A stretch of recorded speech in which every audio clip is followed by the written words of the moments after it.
Hi everyone, my name is Laura MacKey. So I work with the National Office for Research Ethics Committees.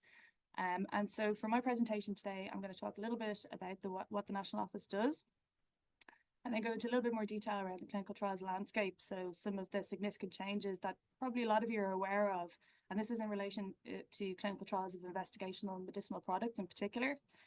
And then I'm going to move on and I'm going to, I suppose, delve into a little bit further the title of this presentation and defining ethical issues. So can we define if it is or if it isn't? And then I suppose to delve a little bit further into that and to provide some examples from our experience to date in terms of, well, from the NREC's experience to date in conducting ethical reviews. So just moving on to the next one. So the National Office, so what do? Well, we're an independent office with a statutory function. And our priority and our mandate is to support the work of the National Research Ethics Committees, or we call them the NRECs. The NRECs are ministerially appointed and they're assembled in specific areas of health research, which is regulated through legislation. So at the moment, we have NRECs established for clinical trials for investigational medicinal products, clinical investigations for medical devices. We have our COVID-19 NREC, which was established during the pandemic. And then our latest ethics committee is the COVID-19 Biobank. So I keep going the wrong way. So in addition to our work with the ethics committees, we're also involved and responsible for a number of different areas, and that includes education and outreach. We're also very much involved in development of skills and capacity, both within the office and within the NRECs. We're involved in stakeholder engagement, and that's both nationally and internationally, and very much involved in the development of ethical practices and guidelines. And that's all guided by the work of the National Research Ethics Committees to date. And should another area of health research become regulated, we would be or will be responsible for establishing those NRECs and maintaining oversight of them. And in terms of those responsibilities, this is really reflected in our strategic objectives, all of which are highlighted here. And the ultimate aim of this is to enhance, I suppose, what is already quite a rich and diverse research environment in Ireland, with the ultimate aim of delivering a national research ethics system. And this is just a snapshot to date of the work that we've done, I suppose, in 2023. You can see we had quite a number of applications which were processed. Over 100 of those were new study applications, the vast majority of which received favourable opinions. And we had a very large number of substantial modification applications as well. But aside from that work, we were also involved in a number of different things. So internally, our operational strategy we're working on was commenced. And then we're also in the development of developing an application management system at the moment. We run Lunch and Learn series for our NREC members. And we also held our very first national conference for research ethics, which was last November. Also, and I'm going to point out at the top here, we have an EOI, so an expression of interest campaign, which we launched in 2023. However, we now have a rolling campaign. So I just wanted to point out that if anyone in the audience is interested in becoming a member of one of our NRECs, that please do get in touch with us. So I have our email contact at the end, and you can also, at the end of the presentation, but you can also find out lots of information on our website as well. So do get in touch if it's something that you're interested in. So moving on from the office and moving on towards our changing landscape. So again, I'm sure a lot of you are aware that the clinical trial regulation is a new regulation that came into effect on January the 31st, 2022, which was transposed into Irish law. And the overall purpose of this regulation was to simplify and harmonise procedures for the submission process for clinical trial applications. And again, just to reiterate that this is clinical trials for investigational medicinal products. It was also, I suppose, the purpose of this was also to facilitate and harmonise the assessment process, and in particular for multinational clinical trials. And then overall to improve the data availability for the public in relation to these specific clinical trials in terms of the applications and also the results. And in terms of the key changes as a result of the implementation of this new regulation, so we now have a single e-submission to all member states through one EU portal, and that's the Clinical Trials Information System, or the CTIS. And these documents within the application are now accessible to both the national competent authorities, so in our case, the HPRA, and the ethics committees. Another key change is in relation to the dossier and how it's presented. It's a harmonised dossier, so we have harmonised templates across member states, and they are now submitted in two separate parts. So we have a part 1, which focuses more on the scientific documents, and part 2, which includes the more ethics related documents. For part one, we now have a coordinated assessment between all member states. So any member state who is actively taking part in the trial provides one, what we would call, I suppose, a request for further information that would go to the sponsor, or sometimes, well, we call them the sponsor, but also known as the applicant. So it's one response that goes back to the applicant as opposed to multiple. For the part two, a national assessment is still conducted, and this is owing to variances or differences in the legislation per member state. And again, another big change is that we now have a parallel review. So before, an application would have been sent to a competent authority and the ethics committee separately, and we wouldn't be aware of when an application was submitted and the timelines in between that. Whereas now a parallel review is conducted. So one single application is made per member state, and one single decision is provided at the end of that. Okay, so, oh, sorry. There we go. Okay, so what does this mean from an ethics perspective? So how does this impact the ethics review? Well, as I mentioned before, we have part one and part two. So part one is the scientific assessment, which includes the protocol, the investigator's brochure, scientific advice, etc. And part two, the ethical assessment, will include all of the patient-facing documents, like your consent forms, include information about the investigators, the sites, insurance, and so on, and recruitment arrangements, things like that. Part one and two are generally submitted together, but they can be submitted separately. And there's a maximum of 2 years allowed between those submissions. So again, this can have ethical implications in terms of reviewing one part and then having to go back sometime later to review the second part. Prior to the CTR, so under the older legislation, the CTD, we had multiple opportunities for back and forth between the sponsor, or the applicant, and the ethics committees or the national office. Whereas now we really only have one option, or we only have one option for a request for further information during this assessment phase, and this is owing to the timelines that we have now. In most cases, it's one option, but in some cases, we do have to raise what we call a second RFI. And this is due to the variances or the differences in the timelines or the assessment timelines between part one and part two. So in general, the part one timeline, so the assessment or the scientific assessment, has a longer duration. And in the event that the part one assessment or the issues are raised in the part one assessment has an impact on the part two or triggers an update to the part two documents, a second RFI will need to be raised. Now, this doesn't require a full review or a full re-review of the part two, but it does certainly require that these areas are reviewed and then a decision is made. And then in terms of the timelines, so failure to meet these rigid timelines that are set out within the CTIS would result in a tacit approval. And what this means is that the sponsor would receive an approval to conduct the trial despite the fact it hadn't been reviewed. Now, again, this is not something that has happened and that we would anticipate happening, but it does demonstrate the fact that we are operating within much stricter timelines. Also, we have different types of admissions. So what I say here is an ad MSc. What that means is an ad member state concerned. So this is a type of submission when the trial is already underway in other member states, and then they decide to add another member state. So in the event that they add Ireland. Now, the issue with this is that the part one has already been reviewed by a number of member states. So we have to take it that the review is complete, and we have very little opportunity, I suppose, to add any additional considerations in relation to the part one, unless they're of a critical nature. And then finally, the role of the RMS. So the RMS is the reporting member state, and they're really responsible for all the back and forth communication with the sponsor.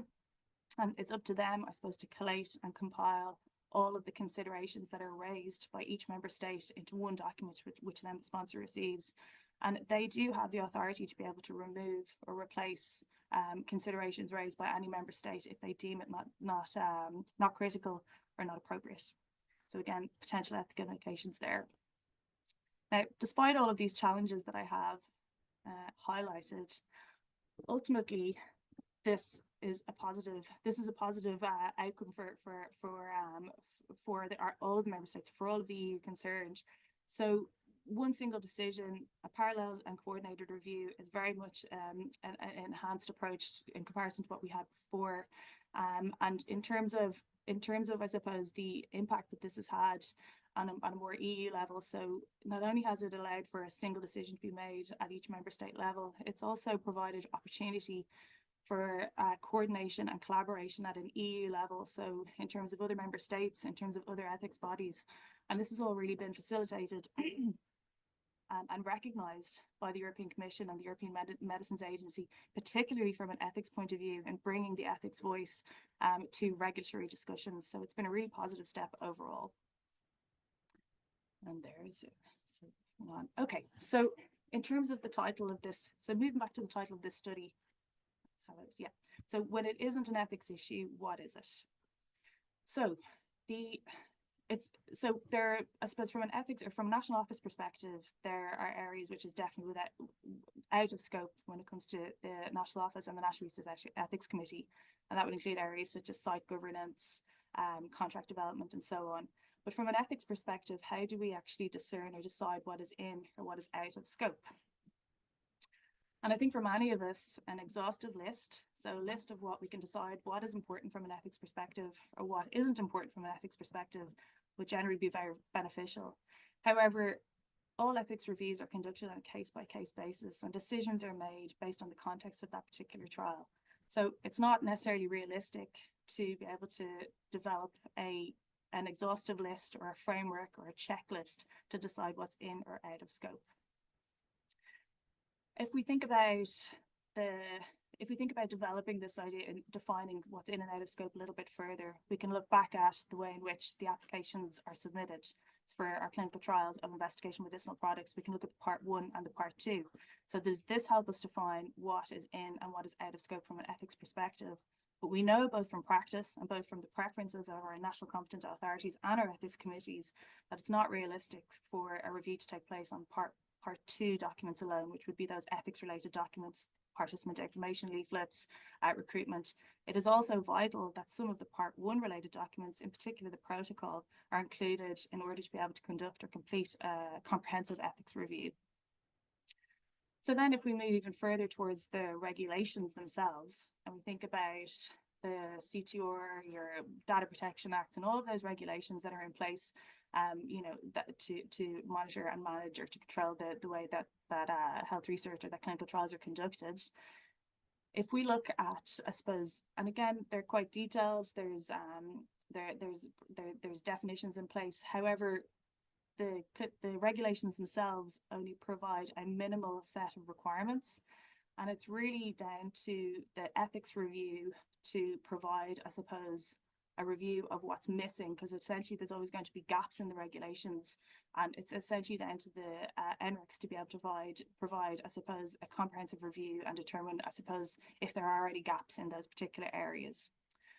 So without, I'll just move on to my last thing. So this is, I suppose, a statement that we like to use to be able to explain that a little bit more and a little bit more succinctly, and that ethics is knowing the difference between what you have the right to do and what is the right thing to do. So in the absence, I suppose, of those exhaustive lists or those checklists, what to or how do ethics committees inform their practice? And they do so with a number of ethical principles and practices. And again, without going through all of these in detail, these are all informed, or these are all have kind of arisen from the various trusted resources that we do have. And I'm sure a lot of you are familiar with these already in terms of the Declaration of Helsinki, the Belmont Report, and some national guidelines that we have in relation to consent in health and social care research, or research, I should say.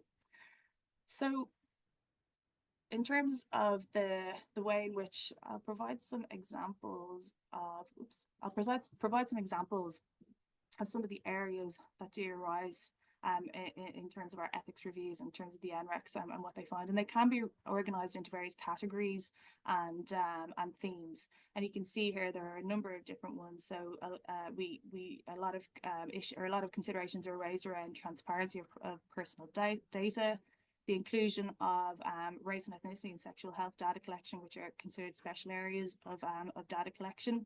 The use of lay terminology, so again, to kind of make sure that the information that's included is included in such a way that can be accessible, how data is treated and compliance with health research regulations. And then another area that comes up a lot as well is around kind of unbundling consent options. So that would be having a sort of a blanket consent versus a layered consent approach. So there's quite a few different areas, but quite a few repeat areas. And perhaps to kind of show a little bit more about maybe some of those less well-defined areas, but I'm going to start with the more obvious one here. So in terms of future use of data, and just to kind of reiterate as well that, you know, it's so just to reiterate as well, that this is quite a well-defined area in the research, but it's still an area that comes up quite a lot that the NRECs have to go back with in terms of providing feedback to the sponsors in relation to this. So an area that comes up a lot is around context of future research. So sponsors may share your coded data with other research and to better understand your disease. However, the NRECs often request that they modify this to specify ovarian cancer. And this relates back to so explicit research around broad consent. Another area that may come up is around future additional use of samples. And again, it's considered a blanket type approach for consent for future research. And this is not allowed in Ireland. So, and again, it's kind of referred to in the Data Protection Act as well. So just moving on to the next one here. So another area that would be considered very much an ethical issue, but again, wouldn't necessarily be laid out or well defined in the regulations, and maybe in some cases the guidance. So it's up to the NRECs to be able to identify these specific areas on a case-by-case basis and provide that feedback to the sponsors or to the applicants when they're submitting these applications. So areas that they might not consider would be around the volume of intensive forms that are to be completed. And again, that you know, not necessarily that they are removed, but that additional supports are either made available or that the information is included within the patient information leaflets and that's provided in a transparent way. And you can see that next one. Another area that might be placed on is around significant burden on the placebo group. So in terms of regular placebo injections, so the type of intervention and just providing information around the burden that the participants will experience when taking part in that trial. And then just to provide a little bit more information around scans. So often what we see in our trials is that there'll be additional scans, which would be beyond, I suppose, the standard of care, and just that potential risk around scans, particularly if there's risk around exposure, that is laid out very clearly within the patient information leaflets. And then another example around compensation. So this is coming up quite a lot recently, and there is reference to it in the various regulations. However, there's very little else around it, in particular in regards to guidance and and best practice. So this is something that the NRECs are providing a lot of feedback on to the sponsors. So one of the areas that comes up a lot is around expenses and what's going to be reimbursed. And expenses, you can see here that it's that the NREC are requesting that the sponsor will provide reimbursement to the carers who are also involved in a trial. And then in some cases, no reimbursement is offered to the participants involved in the trial. And again, justification for this would be requested. Often compensation for participants will be managed by a third party, and a separate data consent form is required for this, and sometimes even information around how that data is going to be managed is also required by the NRECs. And then often when monetary amounts, so the amount of reimbursement is included in the pill, this is often asked to be removed because I guess in terms of the balance between inducement versus a right to reimbursement. And again, another area which some may consider not to be related to an ethics assessment is around statistics and analysis. And without going into too much detail, I suppose the overarching idea behind this is that, you know, if there are issues with the statistics plan, or if there's issues with how the analysis plan is made, this will, I suppose, impact on the participant in terms of, I suppose, utilizing their time and their effort to be involved in the trial. And if the results of the trial if there's issues with the results of the trial, essentially it's wasting the time of the participant in there. And then, I'm in the wrong way. And then the last one is around inclusion. And I think for many, the exclusion of pregnant and breastfeeding people might be considered justified. However, there is a move toward the inclusion of more vulnerable participants and finding, I suppose, ways in order to be able to do that. And then another area that we're seeing quite an issue around is in terms of participants who will be excluded if English is not considered their first language. And I suppose it would be the recommendation of the NRECs that these types of participants can be facilitated to be included in the study. Similarly, for those who may have issues with reading or may have visual impairment. So they're just a snapshot of the number of, they're just a snapshot of the minutes that we do publish on our website. And these are all available on our website if you'd like to take a closer look at some of those that have arisen, and they are available yeah, for you to view.